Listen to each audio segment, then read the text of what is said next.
Phyllis O'Sullivan with the Danube Institute. I want to thank you all very much for showing up on this rainy Friday night.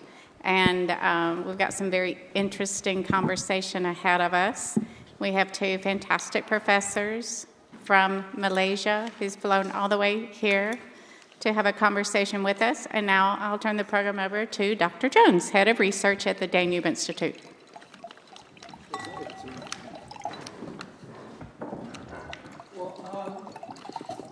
Thank you.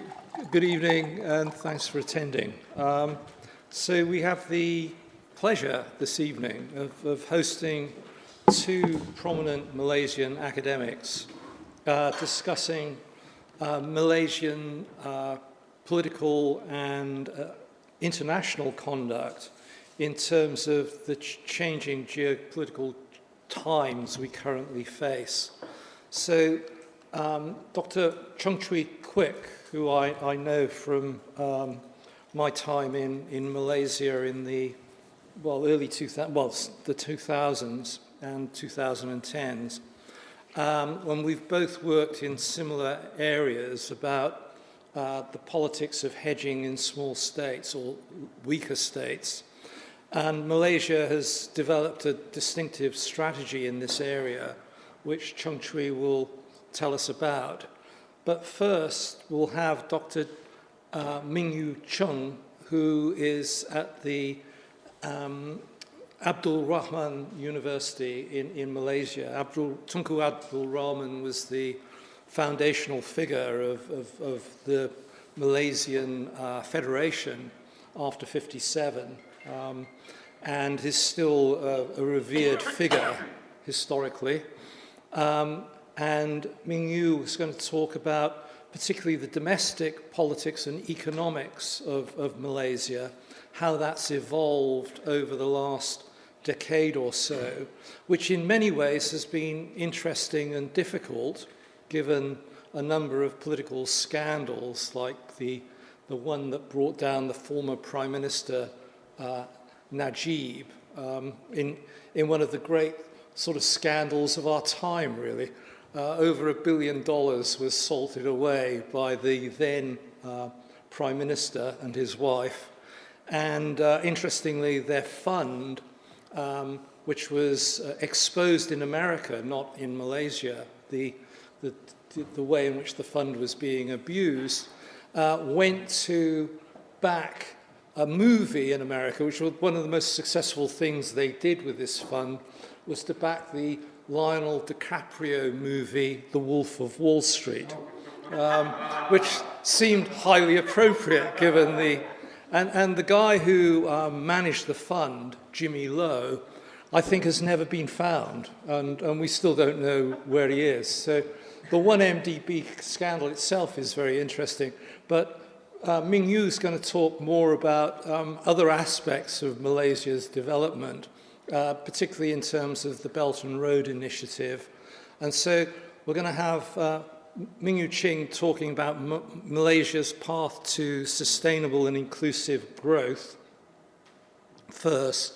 She'll talk for about 20 minutes, followed by Dr. Cheng-Chwee Kuik, who will talk more about the international situation. So there's two parts to this, one looking at the domestic economy, and then the other looking at the broader international context of Malaysia. And I suppose after that, we'll have a discussion looking at, are there lessons here for the way Hungary conducts itself, or how Central and Southeast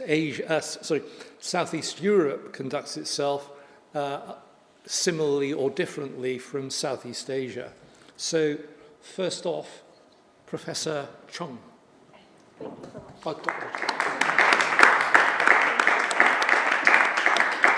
Thank you so much. Good evening, everyone. Thanks for coming to this talk. And then thanks, David, for the introductions. I'm going to focus on the economic aspect, not too much about the politics of Malaysia.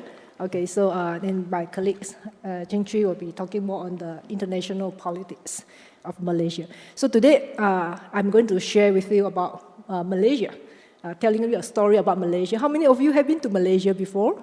Yes. Okay, so where is Malaysia? Malaysia is located in Southeast Asia, It's in a very strategic locations, between the east and the west. Actually, Malaysia has two parts, from the peninsular Malaysia in the west and also the East Malaysia on the Borneo Island. So, of course, bordering countries like Singapore, Thailand, Indonesia, Philippines, Vietnam, Laos, Cambodia, Brunei. These are the countries in ASEAN, Association of Southeast Asia. Just very quick overviews about the Malaysian economy. Population-wise, we are considered a very small country with only about 33.4 million populations, which is the 45th largest in the world, and then the 6th largest in ASEAN. ASEAN consists of 10 countries, but recently we have a new member joining ASEAN, making it to 11 members now. Timor East has joined the ASEAN associations, but has not been officially actually admitted yet.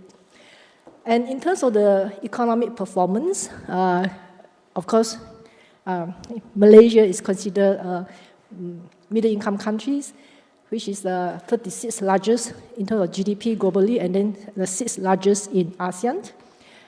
But it's a very competitive nation, ranked number 27th according to the IMD competitive ranking, the world competitive ranking. So, if you look at Malaysia, I'm always very proud to introduce Malaysia as a country of diversity, right? We have about 33.4 million people, but these are consist of different ethnic groups. We call ourselves Malaysians, but we have different ethnic groups like Bumiputra, Malays, and other indigenous group.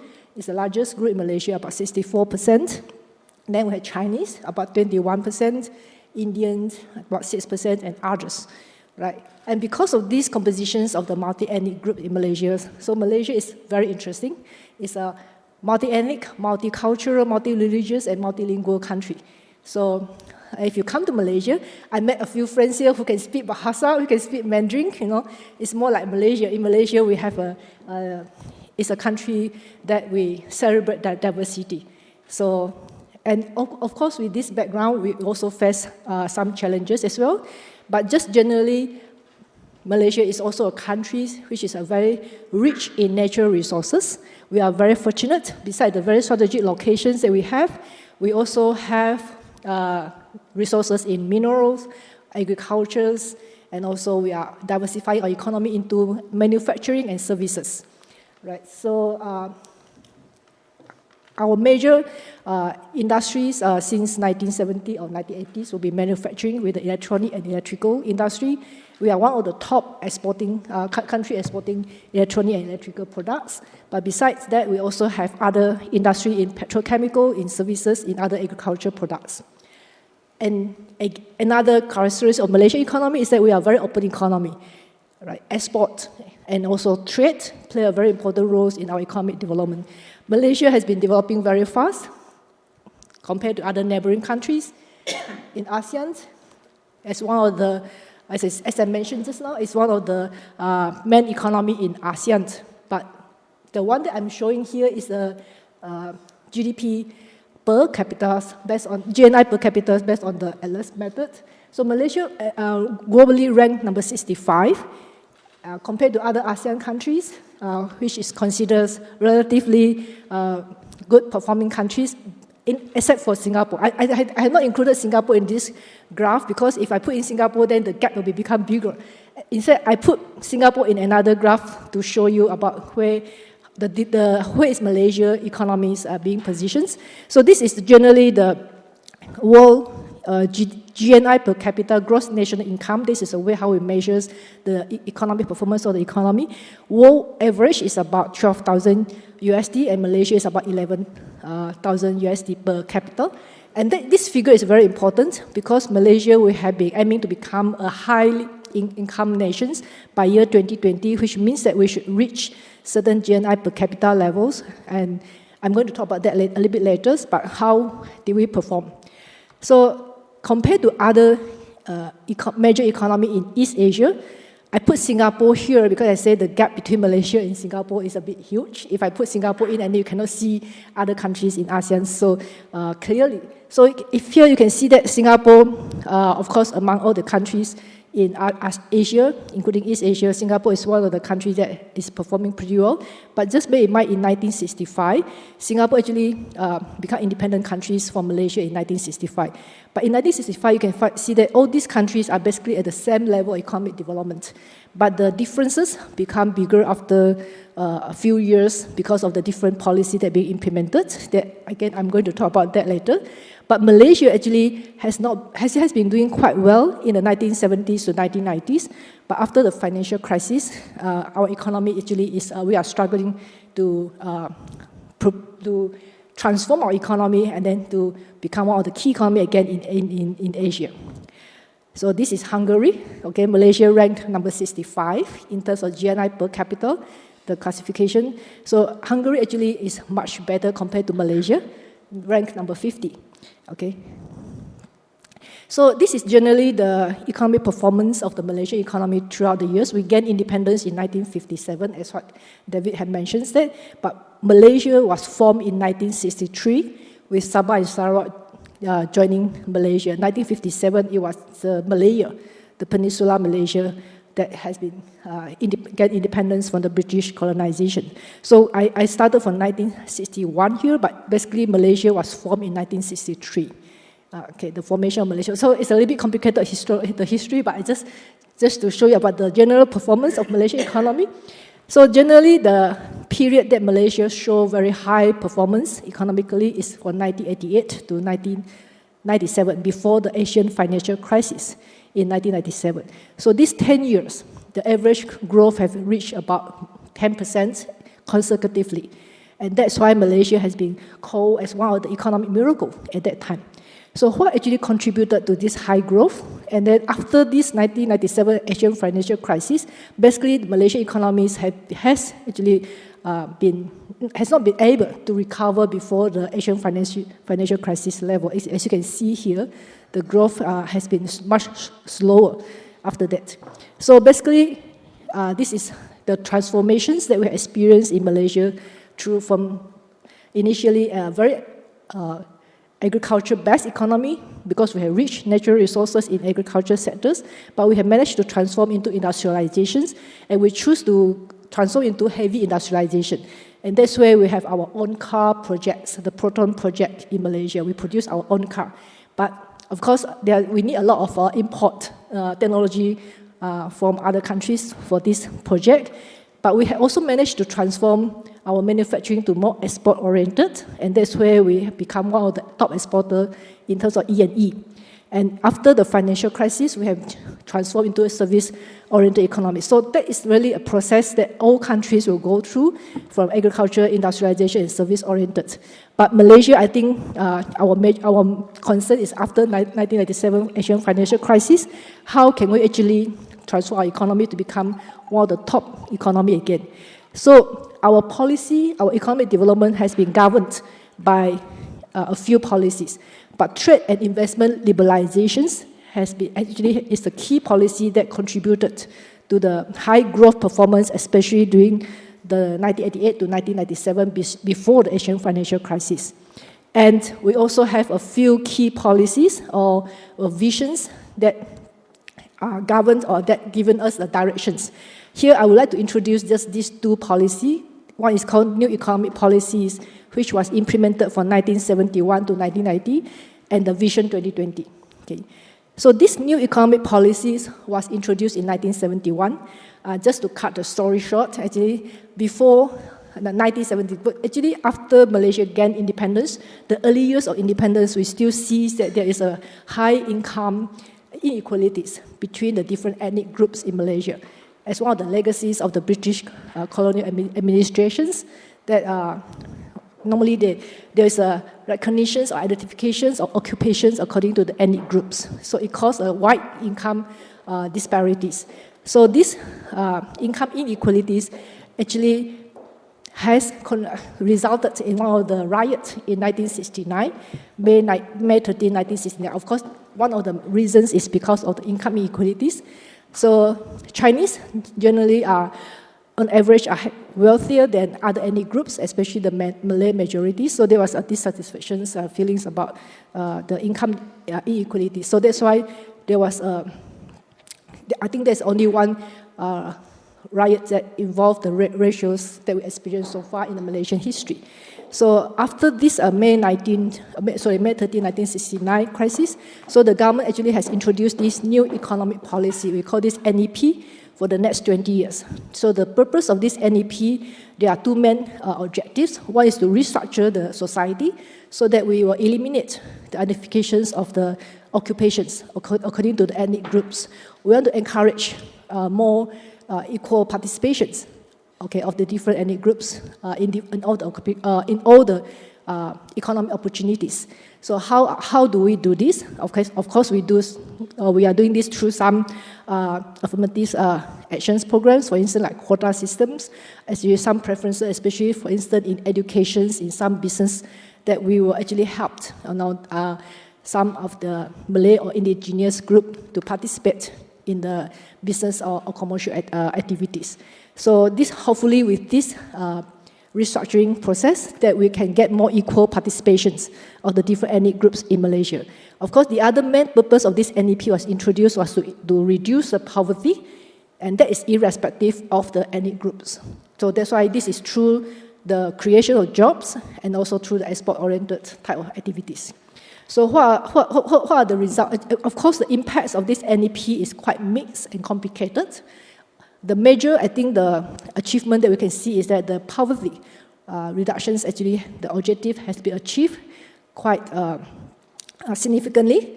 Okay, generally, the poverty levels has decreased from 49.3% in 1970s to 15% in 1990s at the end of the NEP. And you can see that actually the major reductions happened among the indigenous or the Bumiputra groups. And we also have restructures the ownership of corporate sectors, because under NEP, we actually have the policy that you need to have the participations of the indigenous group in your companies. So that's why we try to encourage more Bumiputra and the Malays to participate in the commercial sector. So you can see, of course, here also the percentage or the participations of the indigenous group actually also increased from 1971 to 1990s. So this is one major policy that has significant impact until today's economy. And during the time that when Malaysia was experiencing a very high growth from 1988 to 1997, before the Asian financial crisis, actually we feel that we would like to further transform the economy to become a highly developed nation. So in 1991, the former Prime Minister, Tun Mahathir, actually he introduced this concept of Vision 2020 for another 20 years. So the Vision 2020 is actually aimed to develop Malaysia to become a developed nation status in terms of the income and also in terms of the technology achievement. So in order to achieve this goal, of course, we need to ensure that we have average growth rate of about 7% every year, and the activities should be based on more on the technology and science related on human capital development. 2020 has passed.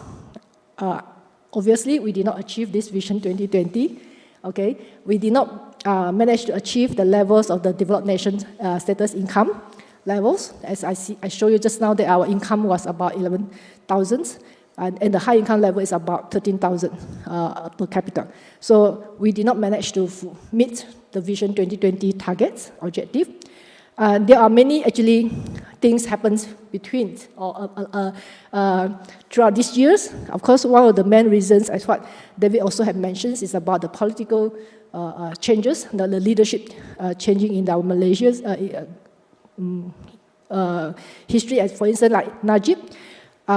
In fact, maybe I would just, the purpose why I show this slide is I want to show to you that Malaysia has a visions that we want to actually create national unity as our main goal on how we can build our economic development.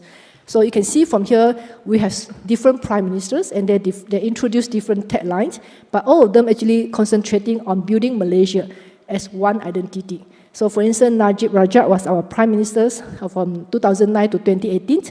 He actually introduced a new economic model in 2010, tried to continue the efforts of this Tun Mahathir to build Malaysia as a developed nation by the year 2020. Okay? And of course, he introduced the slogan of One Malaysia. And that's why the 1MDB case come in, that we have these companies that call 1MDB that try to develop, or try to do projects that will be helpful for the Malaysian economy. And of course, the major historical moment is 2018. For the first time, Malaysia actually changed our government after the independence for about 60 years. Because before that, our government had been on the alliance government for almost 60 years. 2018 was the first time that we have our new government formed under Pakatan Harapan. That is a new government. But Mahathir, who was the 4th Prime Minister for serving about 23 years, he became the 7th Prime Minister under the new government leaderships. And then he introduced this slogan called New Malaysia, that he tried to introduce some fresh ideas about how we should develop the governance free from corruptions for the new Malaysia. But after 2020, there was a change in the Prime Minister again. But of course, one elections, we had 3 Prime Ministers here.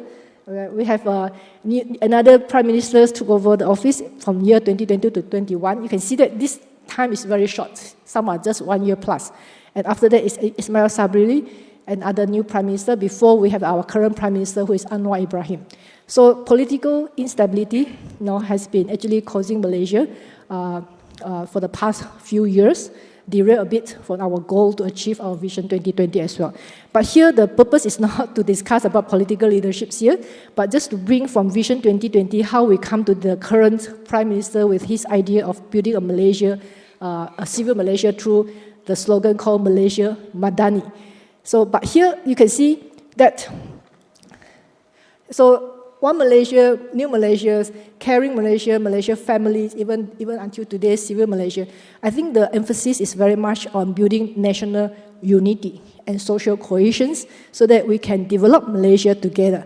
So ethnicity or ethnic problems should not be really the key issues for Malaysia in the economic development perspective. Politically, I think that could be a different discussion, but we are focusing on the economic development. We want to actually build Malaysia as one Malaysia. Okay. So this Madani concept was introduced by our current Prime Minister, Anwar Ibrahim, just this year, early this year. So this Madani actually, of course, is from Islamic philosophy and try to emphasize on how we develop economy in a more humanized way, focusing on social values, focusing on trust, and also in a more sustainable way. Okay, so there are 6 important pillars under this Madani concept. In English term, it's called SCRIP. That means for sustainability, care and compassion, respect, innovations, prosperity, and also trust. So these are the 6 pillars that is governing our current government or our current framework for economic development. And from this Malaysia Madani concept, we actually have an economic framework called Madani economy. So this Madani economy was introduced again this year in July as one of the policies to support our 12th Malaysia midterm review. So this Madani Malaysia actually focusing on 2 aspects. Try to raise the ceiling. That means we want to develop Malaysia as one of the leading Asian countries. Okay. Just now I showed that Malaysia was ranked number 36 globally. So this Malaysia Madani, the framework, try to bring Malaysia or to elevate Malaysia to become top 20 Asian countries, leading economy in Asia. So this is through, of course, technologies, investments, innovations, all these efforts try to bring Malaysia, okay, to transform Malaysia to become a leading economy again in Asia. Another aspect of this Madani Malaysia is try to raise the floor. That means try to increase the quality of life for everyone, irrespective of race. So for all the people in Malaysia. So actually, many people asking me about how Malaysia actually maintain our racial harmony. How do we actually, Malaysia is one of the countries that I think is quite successful in how we can live together even though we have this ethnicity, the diversity. I think recognitions of the coexistence, recognition of the diversity, celebrating the diversity, I think is very important for us. Of course, that is how the current Prime Minister also tried to continue with this effort to build out this Madani economy, try to develop a more humanistic economic development irrespective of the ethnic groups, which is based on inclusivity. So and also innovation and sustainability. So hopefully, the current framework, the Madani economy and also Malaysia Madani framework can bring Malaysia to a next level of the economic development, because we are actually facing a lot of challenges nowadays, especially from economic development perspective. Malaysia used to be a very competitive economy in Asia. We normally rank second after Singapore, but now, of course, other ASEAN countries, for instance, like Vietnam, Indonesia, Thailand, Philippines, they overtook Malaysia. So we need to really catch up, in these competitions to build our resilience in facing more economic challenges. So relatively, Malaysia enjoyed our competitive advantage as a very open economy, very business-friendly environment. But because of the political and macroeconomic stability issues that we are facing nowadays, so we are, as I said, we are derailed a bit from our goal. Hopefully, with the new government, we'll be able to actually improve our economic performance. Okay. So I don't want to take up too much of the time, but I think now is really a very critical time for Malaysia to develop a more competitive economy which are able to compete basically because now there are so many new challenges, new opportunity as well as we see that Belt and Road Initiatives is one of the platforms that how Malaysia could be integrated better into the regional economic development, etc. But Malaysia, we are facing challenges in terms of 3S that I mentioned here is scale, the speed, and also the skill that we are having need to be upgraded. So that's why hopefully Malaysia Madani will be a guiding principles for Malaysia to build our future economy. So I will just stop my presentation here. Thank you very much. Thank you.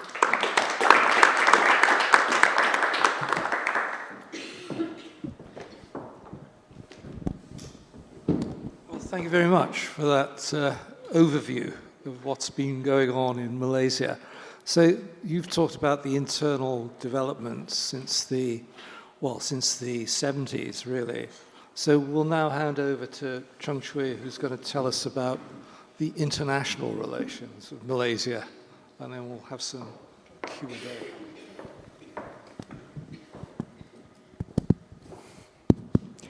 Thanks very much, David, for your kind introduction, and thank you, my colleague Ming Yu, or Professor Cheng, for a very comprehensive analysis of Malaysia as a country and Malaysia as an economy. Very good evening to everyone. Let me begin by thanking the organizer, particularly Melissa, Chaba, Eric, and also colleagues for having us here. And I should also thank everyone for joining us, sacrificing your Friday evening, and despite a rainy day to join this conversation. So when the organizer, particularly Chaba, contacted us a few weeks ago, I think his instruction was very clear. He wants Ming Yu to talk about economy and wants me to talk about the political and geopolitical aspect of it. So that was quite straightforward because the title was given by the organizer, which is Malaysia between China-Quad or quadrilateral rivalry. And I was thinking about the subtitle or the focus of this 15-20 minutes presentation. And after knowing that David will be the moderator, I thought let's focus on hedging. Because for all of us who know about, focus about the smaller state or middle state alignment position, hedging certainly is a very popular term to help us understand when two or more big powers, in this case the United States and China, are competing. How and why do other countries, let's call them middle states, position ourselves? Yeah? So I thought that I would focus on Malaysia, but just as an example to explain how smaller countries in Southeast Asia hedge between the two competing powers. And hopefully that there will be some parallels that countries in Europe, Southeast Europe might find relevant in one way or another. So some of us here are academics, and we do know that professors tend to have a very good habit of using 3 hours for anything, right? Since we do not have 3 hours, I thought I would just have 3 points. And hopefully I would just have one slide for each of the 3 points. So the first point that I thought I would focus on is talk about the big picture, the macro aspect of how geopolitical complexities, how big power competition take place in Southeast Asia, the manifestation of it. And all of us have heard about Indo-Pacific, so we'll come to that. So that would be my first point. And secondly, I will focus on how smaller countries in Southeast Asia, Malaysia particularly, look at the implications. Now, the big picture, big powers always compete, right? And they do have implication on us in one way or another, some more so than the others. So the second slide, the second point, will focus on the implication. And finally, I will focus on the very notion of hedging. In what way, for what reasons, hedging is more often than not a prevalent or popular reaction or option on the part of smaller countries, in this case, Malaysia and Southeast Asia.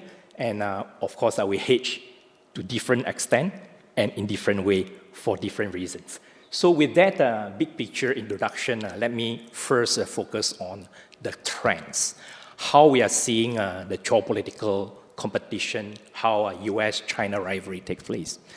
Of course, we'll focus on competition between China and Quad or quadrilateral security group as a group. And quadrilateral, as we know, refers to US, Australia, Japan, and also India, right? Big democratic countries, almost all with China as a strategic concern. We will come to that. But I think US, actually China-Quad competition is really the secondary or extended layer. The primary layer of geopolitical competition in Southeast Asia and elsewhere is still very much about US and China. So US-China rivalry is the primary, the core element of the geopolitical competition and dynamics. So we'll need to talk about US-China rivalry as a big power, as a form of big power rivalry. And for smaller countries in Southeast Asia, Malaysia particularly, big power competition is not new. We are victims of a centuries-long colonization and also decades-long Cold War politics. So for us, we know one thing from history. Big powers, the DNA is always to compete. So the US-China competition is not new. It's only the latest round of big power competition as we see from history. It's not the first one, it's the latest one, and it's not to be the last one. And we all recall the US-Soviet competition during Cold War that lasted for half a century or so.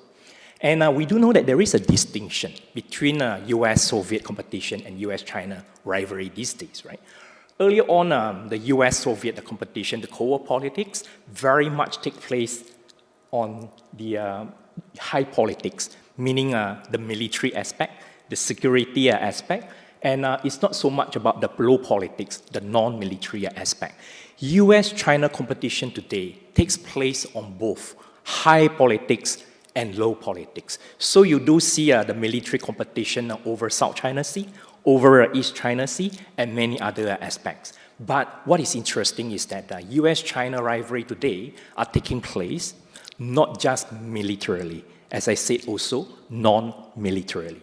These days, you are hearing a lot of competition in terms of supply chain resilience. You also read about the technological, digital technology especially, Huawei, 5G, so on and so forth. Those things are not just being played out in Europe or elsewhere. Southeast Asia, or the famous scholar David Chambal described Southeast Asia as a region where great powers meet. You do see Southeast Asia is a platform, is a place where US and China are competing in high politics, militarily, but also low politics in supply chain, digital competition, and many other areas that have to do with the infrastructure building. We have heard about Belt and Road, BRI. Yeah? And in fact, Professor Cheng led an institution at the Utah about the BRI Research Center. So any difficult question of BRI, I think you can channel to Professor Cheng later on. Yeah? So let me carry on by continuing again still the big trends, the big picture issue. As I mentioned, US-China rivalry is the primary layer of big power competition today. But it is clearly not just US-China. It is also about China's competition with other second layer or second tier powers. And those take the form of other members of Quad. I've already mentioned Australia, Japan, and also India. But interestingly, over the last few years, you also see that European powers, through EU as a group, but also individual members, France, followed by Germany and also Netherlands, one after another have launched the Indo-Pacific strategy, right? So, it did not stop at that. We are also seeing more countries also launching the so-called Indo-Pacific strategy. The most recent one being late last year, you have read the news about Canada and also South Korea are also launching their own Indo-Pacific. So you are seeing a situation where in Southeast Asia, our perception is that our geopolitical domains are getting more and more crowded. Some would say the more the merrier, but we are also nervous about the consequences. We'll come into that. But just to illustrate some example of the competition along high politics and low politics, not just between the US and China, but because you could see that all those secondary or second-tier powers are also competing and trying to push back China, either collectively through some unilateral group or individually to push back and try to launch other alternative schemes to alternative to BRI, so that countries in Southeast Asia and also other developing world do not have to put all eggs in the BRI or China's basket. You have alternative, right? So the term de-risking is one particular aspect that we can remember. So with that, let me very quickly move on to the second issue of, so what are the implications of this US-China competition and also the intense expanded competition involving not just the two big powers, but also second-tier powers? We are seeing both positive and also negative implications. Let's talk about benefits, the good aspect. And we mentioned about the more the merrier, right? The more the merrier in the sense that it's a human nature. Human nature, especially the weaker and smaller ones, you do not want to put all eggs in any basket, not just militarily, but also economically. Because of when you become too dependent, that is just bad because of you would rely on the bigger power for one way or another. So we do see benefits when countries, powers in the region, Southeast Asia and beyond, are competing, trying to and compete for cooperation, not necessarily compete for war or fighting. So compete for cooperation and imagine, I think the best analogy is perhaps like, imagine yourself as a beautiful lady. When you have some courtship, some are competing to win you over. You would get attention, you would get a lot of promises and also commitments. So this is what Southeast Asia are seeing these days. When China caught us with a BRI statecraft, other countries are also trying to offer us some parallel benefits, and not just economically, as I mentioned, also militarily. One good example would be Japan's OSA, right? Official Security Assistance. It used to be ODA, the development aspect, but since late last year, Japan has launched the OSA, and the first beneficial was the Philippines. And that came up just a few days ago, recent news. And Japanese Prime Minister from Philippines moved on to Malaysia, and trying to also talk about the possibility for Malaysia to be another recipient of Japan's new policy of OSA. So those are just some quick examples of saying that when US and China are competing to win Southeast Asia over, when other powers in the region outside also are trying to win us over, you are seeing a lot of benefits that help us to diversify the economic partnership, diversify the security and defense partnership. And as I mentioned before, nobody wants to put all eggs in any power's basket. And this is not personal, it's just human nature. So benefits and risks are two sides of the same coin. When countries try to collaborate with other powers, we want to get benefits. But we also know that whenever you try to pursue that partnership for benefits, you also expose yourself for risks that are beyond anyone's control. And there are multiple type of risks that we can see here. We are aware of, we are concerned about the risk of China becoming more powerful and more assertive over South China Sea and many other areas. We are concerned about that. But contrary to the mainstream analysis that China's aggression, it's one form of risk, we are actually worried about many other multiple risks. And that is something that helps us to understand why countries like Malaysia and Southeast Asia want to hedge in one way or another. Because if you see only one risk, you can find a backup, a pattern to support you. But when you see multiple risks and all the powers are sources of benefits, but also sources of risks and dangers, you know that you need to diversify in one way or another. So what kind of a risk are we talking about here? Entrapment, abandonment have always been a recurring theme for smaller state, big power interaction. Entrapment in what sense? US and China rivalry are escalating. And we do know that the escalation might eventually, it's not necessary, but it might escalate into direct armed conflict. When that happens, chances are, if you are too close with any of these competing powers, you'll be entrapped into big power conflict that you do not choose. But it is not up to you when that happens. You are also worried about abandonment. Abandonment in what sense?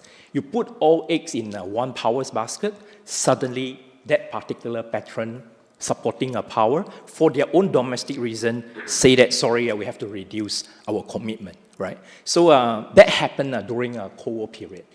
Malaysia did not hedge for the first 14 years. From 1957 until 1970 and 71, we were actually choosing to have a straightforward policy called balancing. We aligned completely with the West. UK directly, the former colonial master, and US indirectly. So we had a form of AMDA, AMDA, right? Anglo-Malayan Defence Agreement. It was an alliance. And Australia and New Zealand came into picture because of Commonwealth forces. So that alliance helped Malaysia for the first 14 years. It helped Malaysia in maximizing security because on our own, during the Cold War period, we are non-communist. We face communist threat internally and externally. AMDA helped us to tackle those external and internal threats. And even not just communist threat, but also during confrontasi period, when Malaysia was formed in 1963. Indonesia under Sukarno launched the confrontasi, low-intensity conflict. And on our own, we could not cope with those 3-year low-intensity confrontation.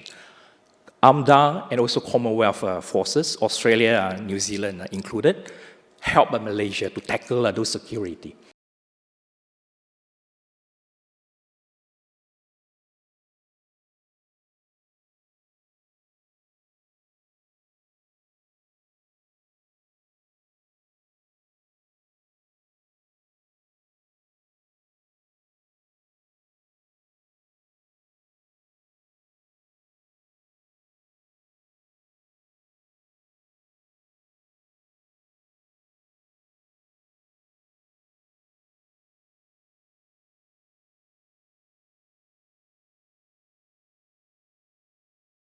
All other Southeast Asia, that alliance is good when you are faced with a direct military threat, but don't hope that it will last forever. There will always be uncertainty. And those things that happened before Trump. With the Trump 4 years, the risk of uncertainty and also a possibility of abandonment certainly increased. And what is going on certainly enforces the smaller countries worry about the risk of abandonment, right? How can you expect us to put all eggs in one basket when you have all this uncertainty? Human nature, you will think that when it is uncertain, you better diversify. And you better diversify not just between the two groups, but the more, the merrier, which leads me to the third and also my final point of why all this uncertainty leads smaller countries like Malaysia and Southeast Asia to various forms and various degrees of hedging. So I would just have three important elements that will help us to understand what hedging is compared to many other policies given the time, right? So the first thing to mention is that hedging is an insurance-seeking policy. Insurance-seeking in the sense that when things are uncertain, you want to back up options so that when something happens, you have something to fall on to. That is human nature. So meaning that hedging would occur under two specific conditions: high stakes and high uncertainty. When stakes are very high, you need to hedge. When stakes are very low, meaning that it doesn't matter whether what you do, the stakes will small loss, smaller gains, that doesn't matter. High stakes meaning that the relationship between smaller countries with the big powers, it will result in high benefits or high danger. Because of that, it's a high risk, but it is also high uncertainty. So under these two conditions, countries, just like human beings, rational actors, we will hedge by, number one, what we call as non-taking sides, meaning that you don't put all your eggs in one side. You won't side with one against the other. So in this case, hedging overlap with other terms that we are very familiar with, neutrality, also non-alignment. These are the terms that we use all the time. But hedging is different, a specific form of neutrality. If you are passive neutrality, you just declare that you are neutral, you are non-alignment. That is not hedging. Hedging has to be active neutrality. You do something, you say something, you take actual actions that showcase, support your position that you are neutral, you are not taking sides.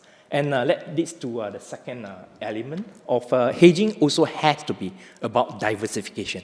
You need to diversify in one way or another. So as Malaysia and Southeast Asia countries take part in China's Belt and Road, you see that we also embrace US IPEF, Indo-Pacific Economic Partnership. We will say, why not? When EU as a group launched Global Gateway, we say that those are good things. Why? We want to diversify the economic partnerships so that we have options to move around. Something similar with the defense aspect, right? We although we continue to maintain the long-standing defense partnership with the US, also with other Western powers, today you are also countries like Malaysia and even Vietnam diversifying their security partnership with the source of security concerns, China, which is why it is inclusive diversification. If you only diversify with one camp, that is not hedging. Hedging means that you have to diversify with all powers and parties. So we have many other examples that we can talk about maybe during the Q&A, but let's remember that hedging is about active form of neutrality. Hedging is about inclusive type of diversification, and more importantly, and this is the word that I very much borrow from David. He has a very important article on hedging, and the one big idea that he so persuasively emphasized in that article is that hedging is about prudent. It's about prudent action, and I thought it's also a specific type of prudent action, a fallback position. Fallback position in layman term, meaning that you need to have plans B. You do have some plan A, your preferred option. So some countries in Southeast Asia, because of history, because of ideology and many other reasons, we are very comfortable for US to play a bigger security protector role. But we know that it's uncertain, and it's getting more and more uncertain, right? For many reasons that we mentioned earlier on. So we need to have plans B. Plan A, it's a singular. Plans B, it's plural. I do emphasize about the S. So because of there is no any single plan B that can substitute plan A, you need to have a multiple one. And that is because of you do know that you need to cultivate more fallback position as uncertainty grows. And these are all common terms that we use in daily life, just in case something happened, right? Just in case China become more assertive and aggressive. Just in case US reduce the commitment. Just in case Trump or Trumpism come back. Just in case US-China rivalry escalate into direct confrontation. None of these it's desirable from smaller countries' perspective, but we do know that it is possible. And when that happens, any one of that happen, or maybe all of that scenarios happen, we will be the first to suffer. Because of that, we need to remember David's advice, right? Be prudent. Prudent in do what? Prudent in doing fallback cultivation. Keep the options open by emphasizing that you are not taking sides. You are not siding with one power against the other. And you are also diversifying with all powers that matter. And eventually, you do want to keep your options open because hedging, that is my final point, Hedging is not about making speculation. Hedging is about avoiding speculation, because no countries, definitely not weaker and smaller countries like Malaysia or Southeast Asia, can afford to speculate. How will China behave? How will the US behave? Whoever are the master of the White House. And we do not know how the big powers relationship will evolve. At the moment, there are some efforts of warming the relationship, stabilizing a US-China relationship, which is good. But many of us know by heart it might not last long. Maybe in coming months, after APEC in San Francisco, the old pattern of rivalry between the two most stronger powers will come back again.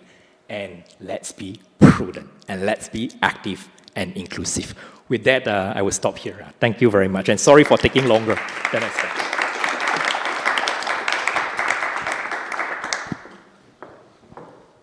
Well, thank you very much, and thank you for quoting me.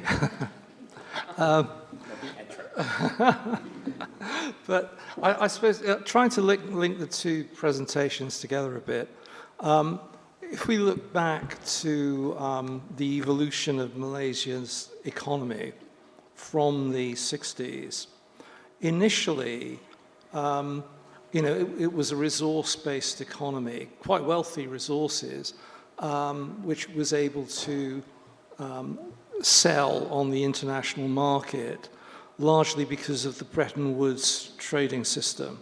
So the fact that Malaysia was in the Western alliance structure, even though Mahathir was somewhat dubious about, Britain's influence or America's influence, for that matter, the growth of the Malaysian economy was very much predicated on the openness of international markets under liberal trading rules that the Americans had put together from the 1950s onwards.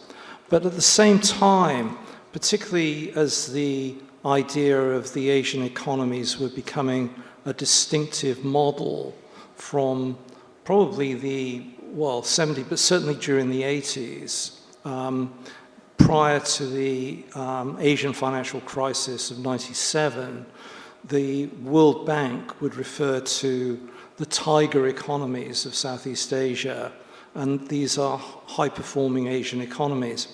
And that sort of Asian model, although premised upon Bretton Woods, was also deeply related to the Japanese model, to the idea of Akamatsu, I think, was the flying geese model, the takeoff. And the key economy, particularly in the period of the new economic policy, was the idea of the Japan-Malaysia relationship, which Mahathir played into quite seriously. He wrote a book called The Asia That Can Say No, with the Japanese nationalist Shintaro Ishihara. And then, after the financial crisis, sort of Anwar, not so much Anwar was very critical of the Mahathir policy, but after the financial crisis and Japan going into a stagnant mode of operation, really, until quite recently, China then came on stream as the major purchaser of Malaysian resources. So I suppose the question I've got around that is that the shift to China also plays out in Malaysian domestic politics to some extent. So Najib was very keen on developing a China-Malaysia relationship.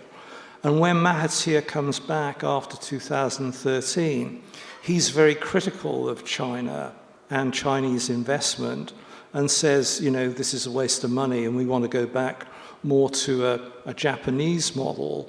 So in terms of the Malaysian economy and its kind of relationship between the economic and the geopolitical, there's a sort of, a sort of almost a schizophrenia, if you like, between a concern with a Japanese model or a Japanese economic relationship and the relationship with China and the Belt and Road Initiative.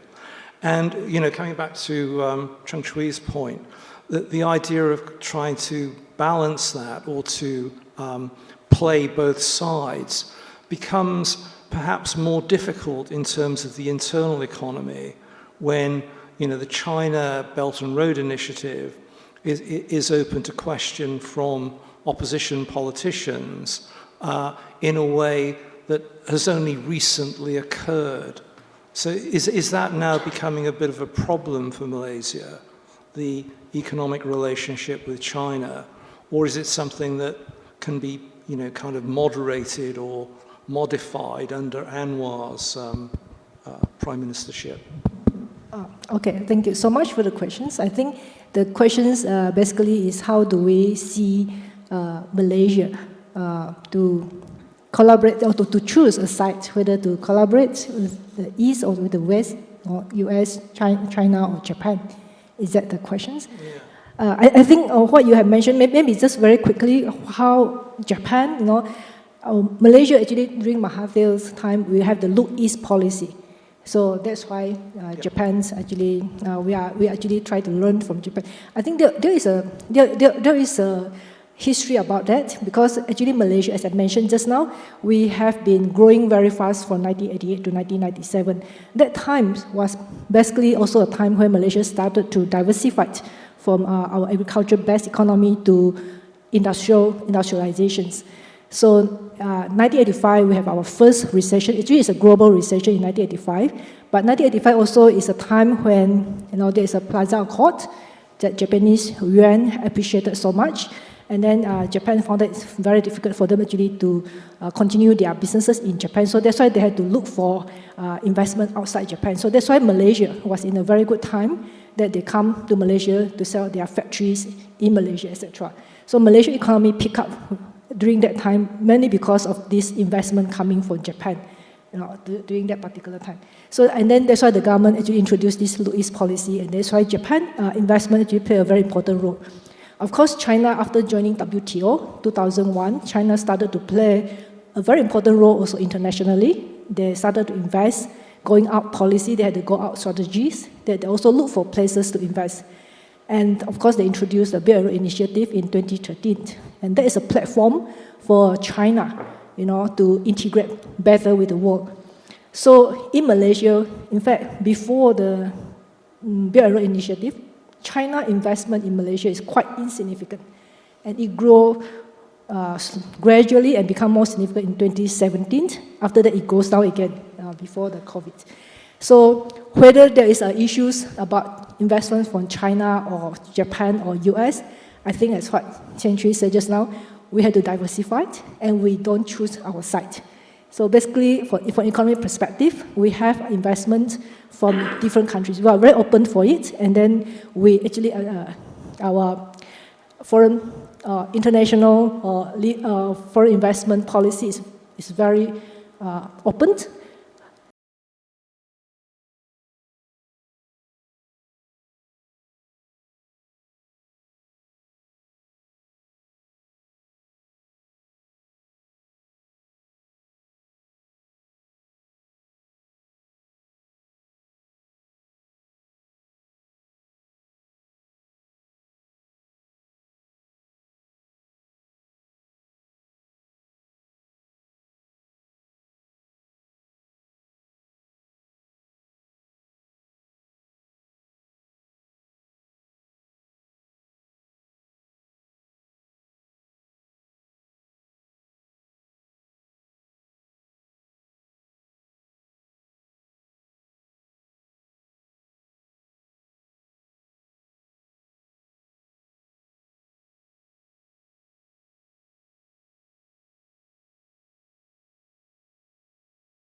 serious attention to China means that we have to, sacrifice our relationship with India or US or other important economic relations like Japan, like South Korea. For us, let's go concurrently. And you will adjust, adapt accordingly, right? So our RCEP certainly would also help. And our RCEP for Southeast Asia, we actually see that as is an ASEAN-led mechanism.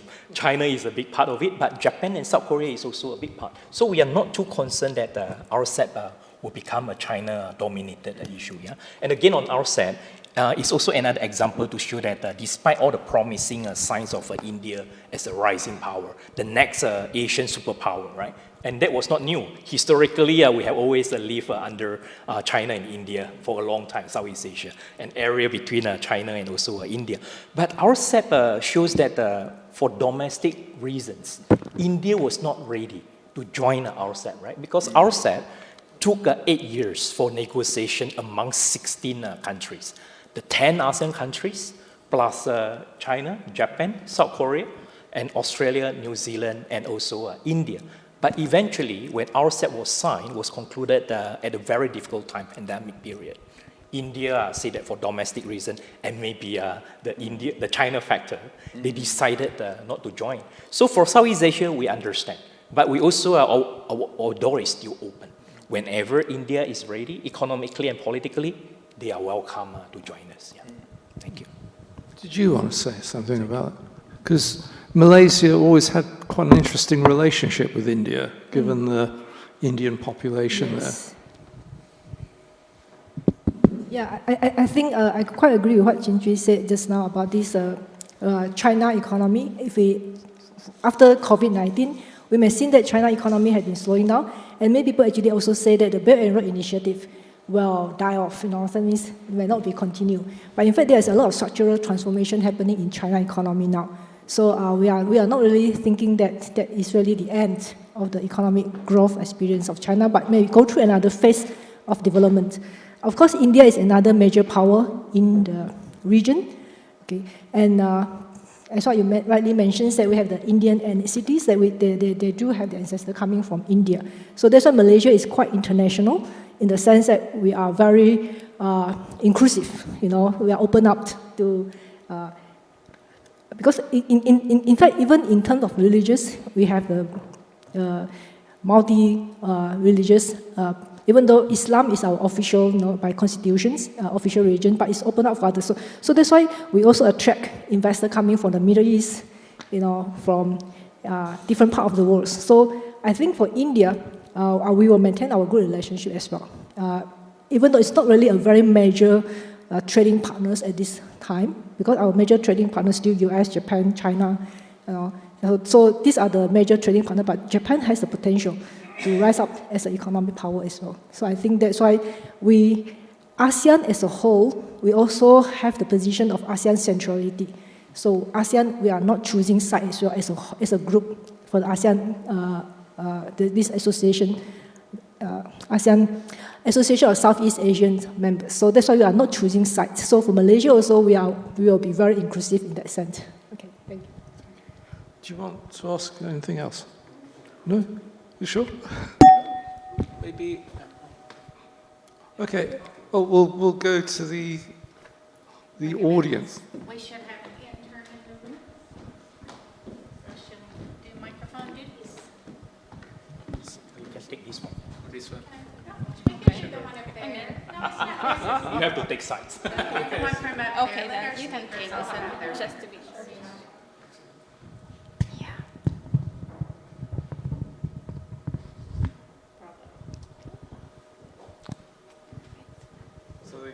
Eric's got a question.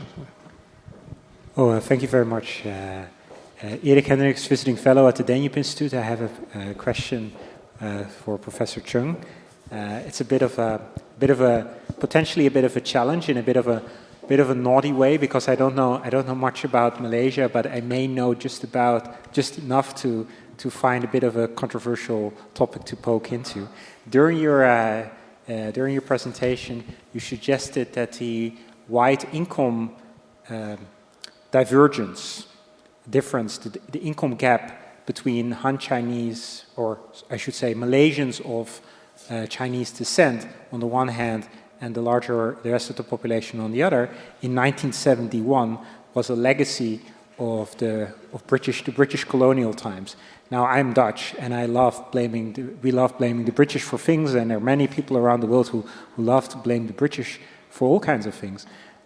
But if you look around Southeast Asia, you see that Han Chinese ethnic groups are economically leading in a range of countries, which did not have, which had or had not, did not have British colonial legacy. So, for instance, the Philippines, Papua New Guinea, Indonesia. And in Indonesia, you have a smaller in percentage. It's 20% ethnic Chinese in Malaysia. I don't know what the percentage is in Indonesia, but I believe it's smaller.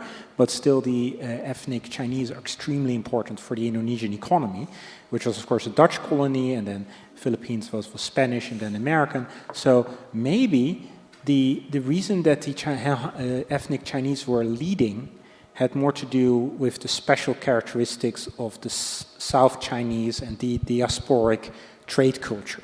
And when I said that this was maybe a little bit of a naughty point, is because, of course, this was a rhetoric that was employed in Malaysian politics up to the Asian financial crisis by Mahathir and his Asian values discourse, where the work ethic of the Han Chinese was set, and the frugality was set up as an example for the rest of the population. And that may, for all kinds of political reasons, may be a bit of a bad memory. So my question to you is are you sure you're right about the British legacy here? Yeah, maybe just to clarify, the income gap is not really one of the factors of this, but British colonial administrations, they do actually divide the ethnic groups to different occupations.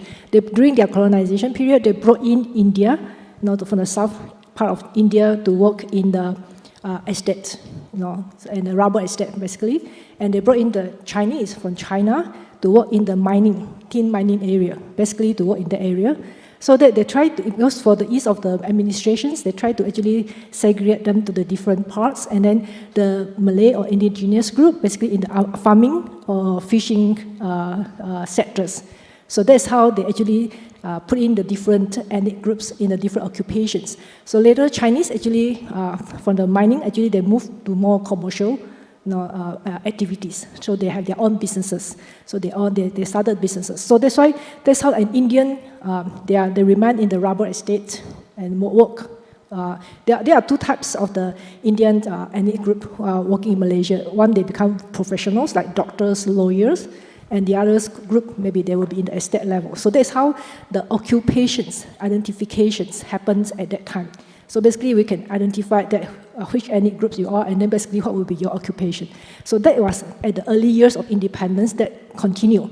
So that's why the Chinese, because they're involved in the businesses, so that's why they may get wealthier in the sense. So they actually control more resources in the commercial sector.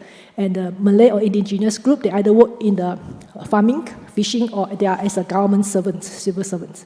And the Indian group will be mostly in the estate, rubber estate. And that's how this happens. And then the income levels, the disparities happen because of the occupations that they are in, right? So that's the result of the income inequalities at the early years of the post-independence era. Okay, so I hope I answered to your question. No, I understand what you're saying. It's just... I think it's an interesting question because... the British approach was always the Roman one, divide and rule. So if you kept communities apart and what was so intriguing about the British approach to Malaysia was they had Malaya and they also had Sarawak and Sabah, before Merdeka after 1957, then the formation of Malaysia after 1963. So the strategy of the British was really, the area known as the Crescent, which ran from Calcutta down through Penang, through the unfederated and then federated Malay states down to Singapore and up to Hong Kong was the richest trading aspect of the crown next to India, hugely profitable. And not only profitable for the British, actually profitable for those Chinese, clans that moved in, as well as the various sultanates that the British patronized. So the actual solution to trying to decolonize after 57 and after 63 was in difficult situations to slap all its colonial holdings together in something they called Malaysia, which comes into existence after 63, but always becomes slightly problematic because we haven't really discussed the fact that Singapore was part of Malaysia in 63, but expelled 2 years later because of the worry by, Tunku Yes. Abdul Rahman, but also then Mahathir, who becomes the leader of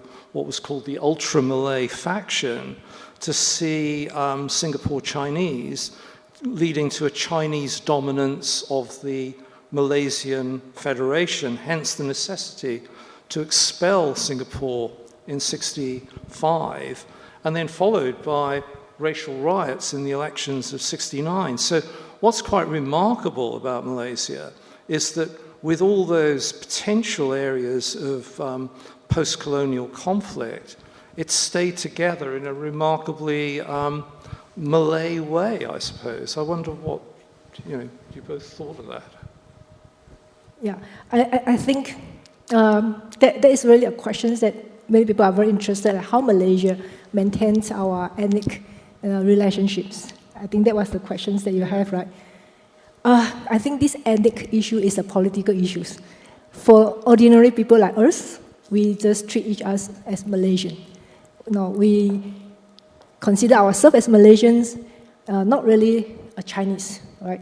But it's just Malaysian. I think that is one way that we see ourselves as identity that we have. Of course, I think it will take a few more generations to see a real Malaysian being created. But this is how I see. I was born in Malaysia. I grew up in Malaysia. I'm a Malaysian, right? So there's no issues about. But of course, Malaysia is a country that is very open. We can continue, to practice our Chinese culture. We can speak our language. We can choose our own religions. We can practice.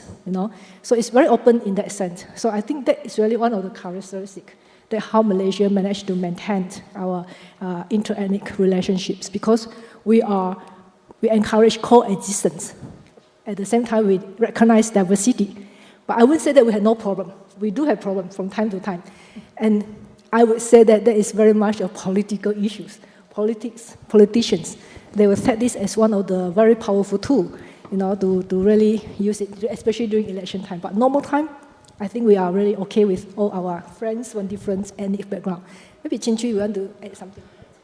Yeah, I would like to add a point, but not so much about this domestic issue, but the historical issue that David and also Eric were covering, right? And you basically touch about the Great Britain and also the Netherlands, right, Dutch. So that actually underscore the very earlier point that I mentioned during my presentation, how smaller country in Southeast Asia see the big power politics, right? And Malaysia is unique in many ways, in large part because of the location, strategic location at the center of Southeast Asia, right? And we were the first to be colonized during the colonization era, 1511. Every Malaysian remember that 1511, Portuguese. And we were also, quote-unquote, the lucky one, not just being colonized the earliest, but also by most number of colonial powers, right? After Portuguese, Dutch, and then Great Britain came. Do we have a say? Of course not. And the interesting thing, and that underscore the uncertainty as a recurring pattern, is that, we all know in history, Great Britain and Netherlands fight, not just in Europe, in Asia as well, right, for colonization and all that. They were fighting for so long, and up to one point, 1824, let's make a deal. Let's not fight against ourselves, right? Let's make a deal. And the deal, the Anglo-Dutch Treaty created the present-day Indonesia and Malaysia. So if you put yourself in our shoes, as smaller countries, we know that big power will always compete. They might compete to fight. At some point, they will say, let's strike a deal. I'm not implying that the US and China might one day strike a deal. But again, sphere of influence is not something unique to Asia, in Latin America, in India, in anywhere, right? So there are something recurring about how big powers would act and react, and there are something that we, smaller countries, will always be weaker than the big powers.